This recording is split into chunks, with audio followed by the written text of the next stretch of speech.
Okay, I want to talk about control. And while I am going to be absolutely shitting on the idea of control and just talking about the negative effects of it, I do want to say from the outset that I don't think it's always bad at all. I think control is great. But right now, I'm going to focus on the price that we pay to be in control all the time. All right, now what does that mean? What is being in control? Well, using my parent lens, when I think of children, the younger they are, the less in control they are. All the way down to like a baby, just zero control. It's just reflexes and instincts. That's it, right? And then they gradually start to learn, oh, if I do X, Y, Z, then I might get this, good or this bad outcome. And they start to change their behavior, okay? Now that's normal, that's natural, that's great. But there's something about, especially around the toddler age, where we as parents end up exerting a lot of control over our kids, and we do so intellectually. We verbalize it. We try our best to get our kids to think about what they're doing. Like, oh, why did you do that? Oh, stop. What was going on? Why did you do that? And, that seems kind of normal and natural, but I actually don't think it is. I think that a kid is not really designed to think about what they're doing. And when you impose that on them over and over, this isn't a one and done kind of situation. This is something where we condition them over and over for years. And every time they do something that we don't like for whatever reason, we try and change them. It's like we just can't help ourselves. It makes us so uncomfortable when they do something differently than what we want them to do. We then try and change them. And that effort can come in a lot of different ways. It could be just how we talk to them, what we try and get them to do with our words. There can be threats of some sort of consequence, or we might try and bribe them, or heap a lot of praise onto some other behavior to try and get them to do that. It's just, there's a lot of energy going into controlling our kids. And those kids then, this is the age, when they're in single digits, this is the age where they are developing their sense of self. This is the time where they understand who and what they are and what their place is in the universe, right? And if during that time period, we as the adults, the parents, if we are telling them constantly, every day, hundreds of times a day, basically, that you're not doing it right, and stop doing it the way you're naturally doing it, and do it this other way, what we're effectively telling them is, don't do what was naturally coming to you. Do not do that. Anything but that, right? So, part of their identity, part of their whole makeup then ends up being about controlling and preventing their kind of natural instincts from coming out. Okay, and hearing that, it wouldn't surprise me if somebody was then thinking, well, yeah, of course, we don't want kids to continue to be these wild and crazy beings as adults. I have to teach them how to regulate and how to control themselves so they don't just become these, raving lunatics in adulthood, okay? I don't think that's how it works. And what I think of is, that's, say, an argument to exert a lot of control over children in service of changing them to be more socially acceptable, basically. Well, what about in hunter-gatherer societies, the ones that still exist? What is it like for them? How do they take a child and bring them into adulthood? What does that process look like? And what is the net result? What are those adults like? And I obviously can't give you a live example right here, but I can just relate to you the various things that I have read or heard in videos and things like that. And from everything that I can see, and from the videos that I've seen directly of the people, is that, for one thing, the adults are incredibly just capable and calm and the epitome of they're good. Like they're not irrational and crazy, and they're not going nuts, right? So they're good. And the kids are not controlled, like an insane level of freedom. We're talking about people living out in the wild. There are dangers there, okay? But their movements, the movements of a child, where they go, is basically not controlled at all. So when a baby starts crawling, it's like, okay, cool, let them go. Like, obviously, like why would you stop a baby? If they're interested in going over there and putting that thing in their mouth, okay, then clearly that's what's right for them, because they're following their natural instincts. And in those societies, babies are not thought of the way we think of babies.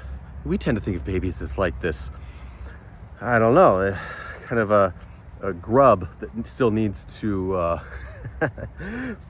develop into a fully formed human, right? And on one hand, that's kind of right. But other traditional societies more think of babies as like these divine creatures. They're perfect, and you don't fuck with that. You let them do, So we have the makings of a battle here between one camp thinking that children are incomplete and broken, and they need to be educated. We need to change them from who they are into who we want them to be, right? And then we have this other camp that thinks, no, babies are perfect. They're perfect the way they are. They don't try and change them. They're perfect. They're already good. You don't have to turn them into a good adult. You just don't control them. Don't change what they're doing. Okay? Those are our two camps.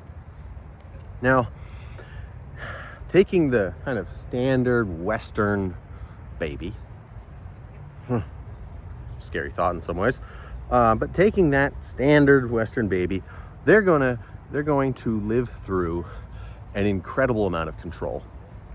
It's kind of insane, actually.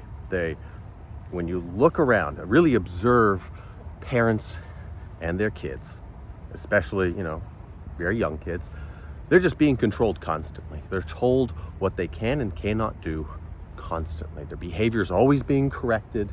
They are not able to determine their own fate, right? And I see that I see those bricks being laid in the foundation of that child's psychology.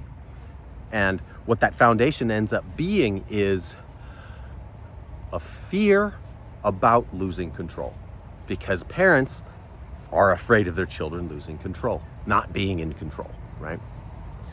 So for example, when a kid freaks out and is really angry, and when a kid is angry, they're also like crying, and it's just all spilling out, and parents will, on average, shut that down. They will do anything they can to get that explosion to just like tamp it out. It's like, oh no, you got to stop doing that.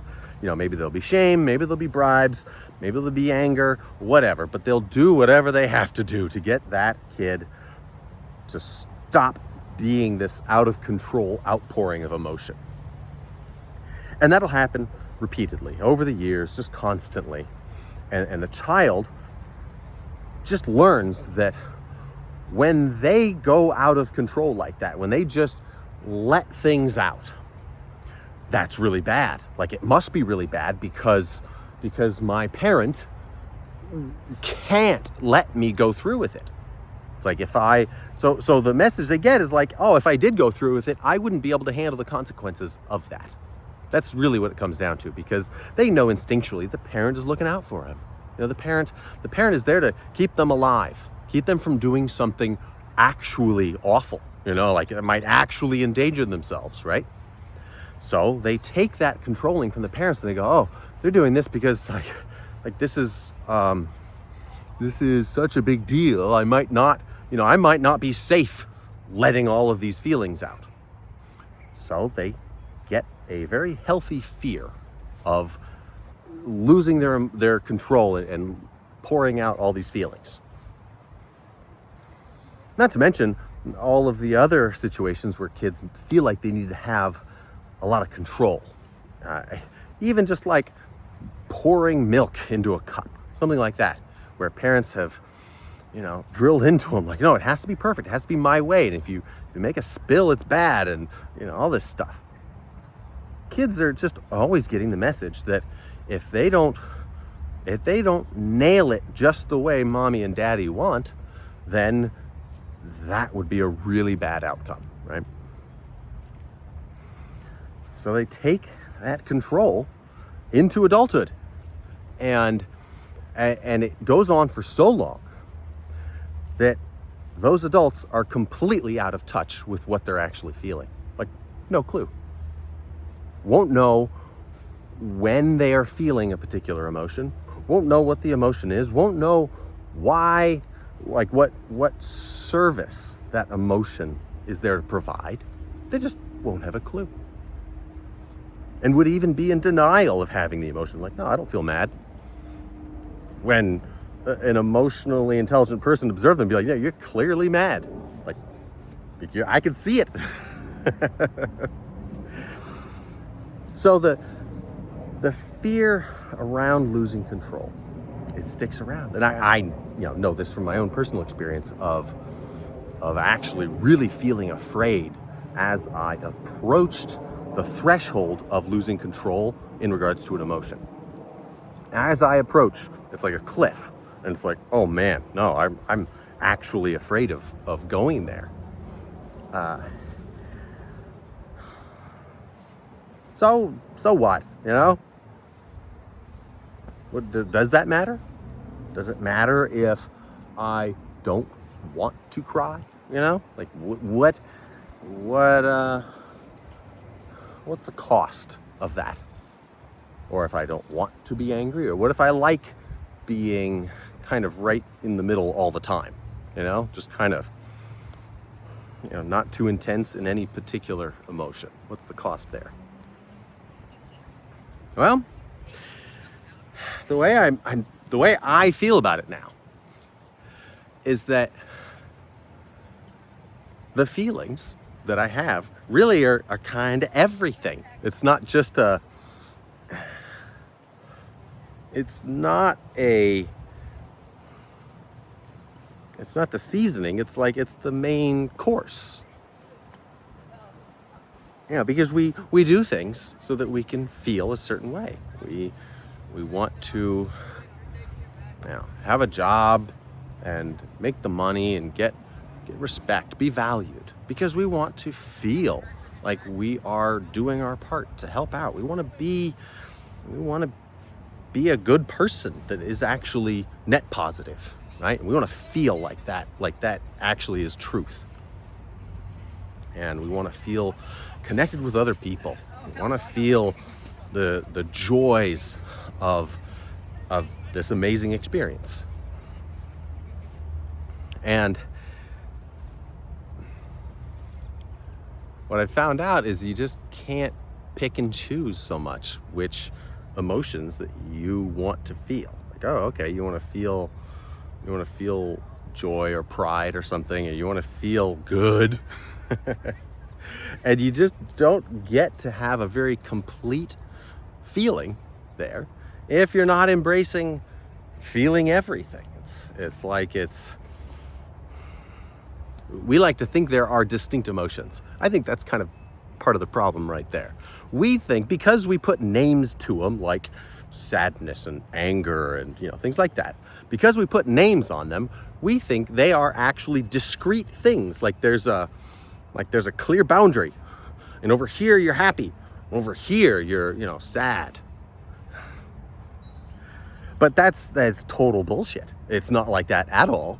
It's just like a nebulous it's a soup, and you can't really pick out the individual ingredients.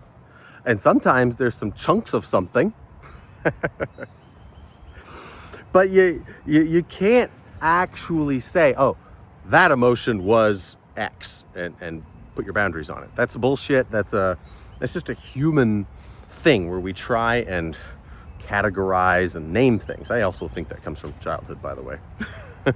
Like in a weird way, like parents, just the way we raise kids around here. It's weird. Anyway,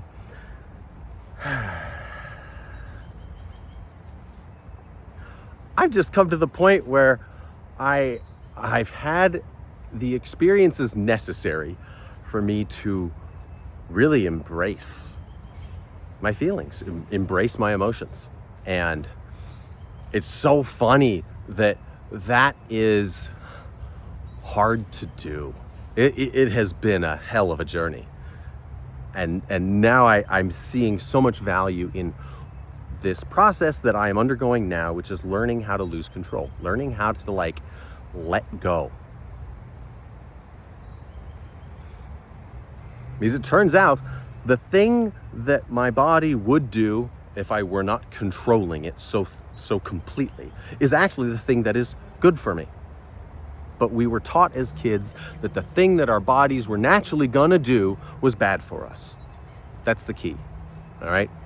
When we were little kids, we had an instinct, we had a drive to do, well, what our bodies told us to do. And our parents, our culture, everybody around was basically giving us the message that that is not good, it's not safe, it's not what we want from you. So we did what an adaptable human does, which is we changed. We built this wall in between us and our feelings. And it's a thick wall. It's strong. And we have no idea what's going on the other side of it. So now I'm finding ways of getting through it. And I'm not saying that I think being out of control all of the time is the correct thing to do. But I tell you, I want to be able to go back and forth. I would like, in the parlance of biology, I would like a semi-permeable membrane instead of a solid brick wall. I'd like to be able to go there and feel things. And I'd like to be able to control it and, shut it down and not feel things. Because there are times when that is actually really helpful. In fact, I'd say that's one of the qualities of the masculine that is really great, is that we can choose to put emotions aside when they wouldn't maybe serve us that well. But I want the ability to have them. I want that back, because that's like my experience of life we're talking about. And I feel like for basically the last 30 years, I'm 40, basically the last 30 years, I was getting a muted version of life. Because I couldn't even access the machinery involved in feeling. It's like the dials all got turned without my consent, and then all of a sudden I'm instead of a real three-dimensional life with all of my senses firing full tilt, instead it's like I'm watching a little black and white TV and I'm going, I'm just not feeling it, And I'd like to feel it. You're gonna have to take the the discomfort for a while associated with opening up and feeling things that you were taught you could not handle. Maybe that's a better key. That's the key. We were all taught that we could not take our own feelings. We couldn't handle it. That's what the message was we got from our, our psychological development. The takeaway message was, if you feel these feelings fully, you might die. And so we've got an entire society full of people that will do anything to avoid feeling feelings, which, by the way, are there to help you. Your feelings, every single one of them, in whatever intensity they come in, are there for our benefit completely. There's no other reason to have them. The only reason they exist is to benefit us. And we cut them out. We're just like, nope, don't want that. And it's messy to try and get them back. It's actually just messy. It's comically messy. And it's just plain comical that we're literally afraid of our own feelings. Thank you, society, for giving us that one, I'm like oddly, deathly afraid of just experiencing feelings. So I think we got some work to do. like holy shit. There are people living their entire lives and dying and never really getting to feel life in anything close to a really full way. So we got to figure out, how do you get people that are, especially men, how do you get men to the point where they would actually want to cry? Like they would look forward to it, be like, you know what? I need to cry. I'm going to create the container wherein I can have a really full cry. That's a tough sell for a lot of guys. I mean, it's darn close to 100%, right? So we've got work to do, because so many people have no idea, okay, what is the benefit, Like, what do I get out of that process? But I'm not going to cover that right now. It's already about time to wrap this thing up. But control. The control got us into a huge mess. And now it's time to relearn how to safely and productively lose control. Plan it out. Actually, create a context where you can lose control. Not hurt anybody, not hurt yourself, and see what your body does. For me, the container that I created that worked really well, but it was still, this is a trial and error kind of process. But my container was like, okay, I need to be totally safe, like in my own home, alone, nobody around. Make it dark, close the curtains, lock the door, put on headphones and blast music at a volume that really helps me get into the zone and in line with the emotions that I think I probably need to get out. And you probably have an idea of what those are. Do you have a dominant sense of like, I have a lot of anger, I just need to get out? Or are you like, hey, I need to cry. Like I feel sadness. That's kind of a dominant emotion maybe. Whatever, pick music that helps. For me, smoking cannabis was like an absolute amazing find. It was like, oh my God, that makes this whole process really doable. And anyway, put all those together, give yourself that space and see what comes out. And then see how you feel afterwards. Did you, and then, check in, like, are you judging yourself? Are you feeling bad about these feelings? Why? Why would you feel bad about your feelings? You didn't decide which feelings to have. Your feelings are just feedback from things that happen to you. Things that happen to you. As in, it's not your fault if you want to cry. It's not your fault if you want to express rage. It's not your fault. It has nothing to do with you in a way. It's just information that was coming in and your body was responding to, but then it was stopped from actually taking in all of that information and processing it and, learning from it. So we've got a massive backlog of this information that needs to come pouring out, and you're not going to understand it. You're not going to be able to, because it's been stewing in there for decades probably. It's going to be all mixed together. That's that emotional soup, and you won't know what is coming out and why. You'll just know that something's coming out. and if you actually let go of control, like if you truly took your hands off the wheel and it was just like, all right, I'm done. I ain't paying attention to what's going on. It's going to be a wild ride. And if you made that container well, if you created that really safe context for yourself to lose control, then it'll happen. Your body will know, okay, I'm safe. I can do it here. I have the privacy I need. I have the physical safety I need. I have the medicinal assistance I need, whatever it might be.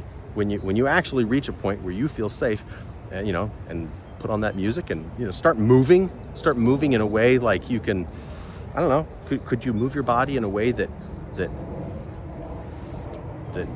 communicated something of that core emotion that wants to come out? Give it a shot. See what happens. If you have to say out loud what's going on in your life in a way that actually connects you to the emotions, go for it. If you're in total privacy, you should theoretically be able to allow yourself to experiment in these ways and see if you can feel some feelings. Okay, I'm gonna wrap it there. Thank you.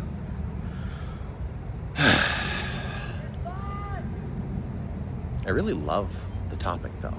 And it is purely because of all the benefit that I've gotten from it. And I want to keep exploring it and I want to keep sharing it. So let me know. I really would love to know how this kind of thing lands, Talk to me about it so I can see. Does this click? Okay. I'll see you later. Hope you have a great weekend, and there'll be more coming.